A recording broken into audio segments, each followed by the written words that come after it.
আপনি দাওয়াত দিতেই থাকুন, দাওয়াত দিবেন, সকাল সন্ধ্যা রাত সবসময় দাওয়াত দিয়ে থাকবেন যে আল্লাহর পথে আসেন, একমাত্র আল্লাহর ইবাদত করেন। ছেড়ে দেন ওগুলো।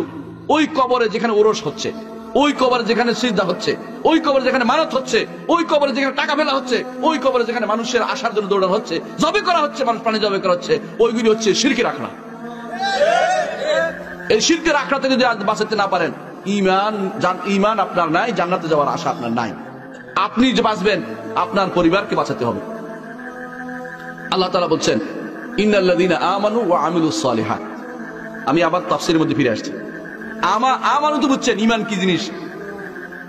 যে ঈমানের কারণে বিলাল রাদিয়াল্লাহু আনহুকে টানা হচ্ছে, কোথায় টানা হচ্ছে? মরুভূমির বালুতে। আর তিনি কি বলছেন?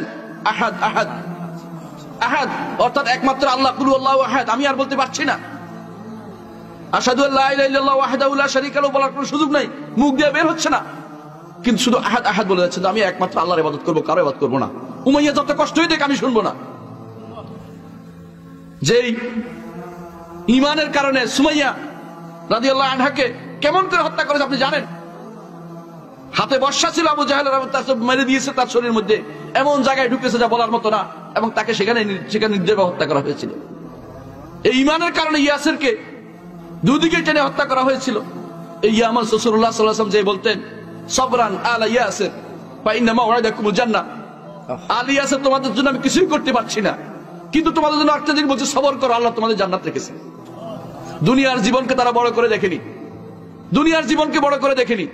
তারা মনে করতো যে যে কোনো হোক, দুনিয়ার জীবনে যদি আমি ভালো করে যেতে পারি, লম্বা টাইম থেকে কি লাভ যদি আমি শিরকে কুফরিতে থাকি, আর অল্প টাইমে যদি থাকতে পারি ঈমানের উপর, এটা আমার জন্য বড় নিয়ামত। একজন মানুষ এই নিয়ামতটা সবসময় স্মরণ করবে যে ঈমানের নিয়ামতে আমি আলহামদুলিল্লাহ। এই জন্য একজন যারা শক্তিশালী সহিহ আকীদার একজন মানুষ আলহামদুলিল্লাহ শত শত মানুষের চেয়ে বেশি শক্তিশালী, কেন? ঈমানটা আছে। আর যারা আল্লাহ তাআলা এই জন্য বারবার বলছেন আলাইসাল্লাহু বিকাফিন আবদা ওয়া ইউখাউফুনাকা বিল্লাযিনা মিন দুনি, আল্লাহ কি তার বান্দার জন্য যথেষ্ট নয়? তারা আল্লাহ ছাড়া অন্য জিনিস দিয়ে আপনাকে ভয় দেখাচ্ছে। কিসের ভয় দেখায়? কিসের ভয় দেখায়? দুনিয়ার বুকে সর্বোচ্চ কি করতে পারে? আপনাকে হত্যা করতে পারে, এরপরে কি শেষ। কিন্তু আপনি কার কাছে যাবেন? আল্লাহর কাছে যাবেন। তুম্মা রুদ্দু ইলাল্লাহি মাওলাহুমুল হক, তারপর তাদেরকে ফেরত দেওয়া হবে তাদের হক মাওলার কাছে। হক মাওলার কাছে গেলে তার জন্য সবকিছু যথেষ্ট, আলহামদুলিল্লাহ। সুতরাং তাওহীদের ব্যাপারে কোনো ছাড় কোনোদিন দেওয়া যাবে না, ঈমানের ব্যাপারে কোনো ছাড় কোনোদিন দেওয়া যাবে না। আব্দুল্লাহ ইবনে মাসউদ রাদিয়াল্লাহু আনহু ঘরে ঢুকলেন। আব্দুল্লাহ ইবনে মাসউদ সাহাবী, ঘরে ঢুকে দেখেন যে তার বউর হাতের মধ্যে একটা তাগা বুঝেন, সুতা বাঁধে রাখছে। বলছে এটা কি? বলছে মিনাল ওয়াহিনা, ওইটা একটা রোগের কারণে আমার সমস্যা, এই জন্য। বলছে ইন্নাহা লা তাজিদুকা ইল্লা ওয়াহনান, এটা তোমাদের বেশি বেশি আরো রোগ বাড়িয়ে দেবে। ইন্না আলা আব্দুল্লাহ লা গানিয়ুন আনিশ শিরক, আব্দুল্লাহর পরিবারে শিরক থাকতে পারে না, কেসি দিয়ে কেটে দিলেন। এটা হচ্ছে ঈমানদার। ঈমানদার এরকম হইতে হয়।